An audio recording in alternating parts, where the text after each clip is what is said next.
ইতিহাসের পাতায় লেখা হবে 2025 সালের সেই দিনগুলোর কথা, যখন ইরানের আকাশ থেকে ছোড়া ক্ষেপণাস্ত্র শুধু শব্দই করেনি, কেঁপে উঠেছিল ইসরায়েলের গোপন অস্তিত্বের ভিত। যুদ্ধের পরে যুদ্ধ, হামলার পরে প্রতি হামলা, কিন্তু এবার যেন গল্পটা বদলে গেছে। 12 দিনের ইসরায়েল মার্কিন আগ্রাসন, ইরানের প্রতিরোধের গল্প। ধীরে ধীরে প্রকাশ পাচ্ছে ক্ষয়ক্ষতির চিত্র। ইরানের ক্ষতি বেশি হয়েছে সেটা বলার অপেক্ষা রাখে না, তবে ইসরায়েলকে ইরান যা দিয়েছে সেটাও কম নয়। ইসরায়েলের চ্যানেল 13 টেলিভিশন যা স্বীকার করেছে তা তাদের ইতিহাসে একটি বড় ধাক্কা। এক প্রতিবেদনে তারা জানায়, সাম্প্রতিক ইরান ইসরায়েল সংঘর্ষে ইরানি ক্ষেপণাস্ত্রগুলি এতটাই নিখুঁতভাবে আঘাত হানে যে ইসরায়েলের কয়েকটি কৌশলগত ঘাঁটি এবং গুরুত্বপূর্ণ গবেষণা প্রতিষ্ঠান কার্যত বিধ্বস্ত হয়ে পড়ে।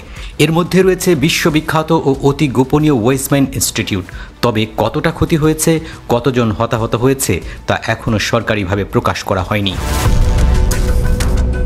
চ্যানেল 13 আরও জানায়, এই হামলার পর ইসরায়েলি সামরিক ও গোয়েন্দা মহলের তীব্র হতবাক ভাব দেখা দিয়েছে।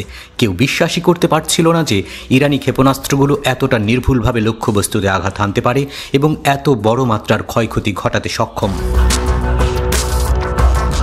বিশ্লেষকরা বলছেন, ইরান হয়তো ইচ্ছাকৃতভাবেই পুরো ক্ষয়ক্ষতির চিত্র বিশ্ববাসীর সামনে আনতে দিচ্ছে না, বরং ধাপে ধাপে এই বার্তা দিতে চাইছে যে যদি তারা চায় তাহলে ইসরায়েলের সবচেয়ে সুরক্ষিত ঘাঁটিতেও প্রবেশ করতে তাদের খুব বেশি সময় লাগবে না। চ্যানেল 13-এর ভাষ্য অনুযায়ী ইসরায়েলি সামরিক বাহিনীর ইতিহাসে এটি ছিল অন্যতম জটিল ও অস্বস্তিকর সময়। তাদের মতে, ইরানের হুমকি অদূর ভবিষ্যতেও আমাদের সঙ্গেই থাকবে এবং ইরান এই অঞ্চল থেকে হঠাৎ করেই মিলিয়ে যাবে এমন ভাবা বোকামি। বিশ্লেষক ইহুদা মারজৌরি, যিনি ইসরায়েলের প্রতিরক্ষা সংক্রান্ত নানা ইস্যু নিয়ে কাজ করেন, তিনি বলেন, এই যুদ্ধ কেবল সামরিক নয়, মনস্তাত্ত্বিকও। ইরান এই মুহূর্তে প্রমাণ করেছে যে তারা চাইলে ইসরায়েলের সবচেয়ে গোপন এবং উচ্চ প্রযুক্তির ঘাঁটিগুলোকেও লক্ষ্যবস্তু করতে পারে।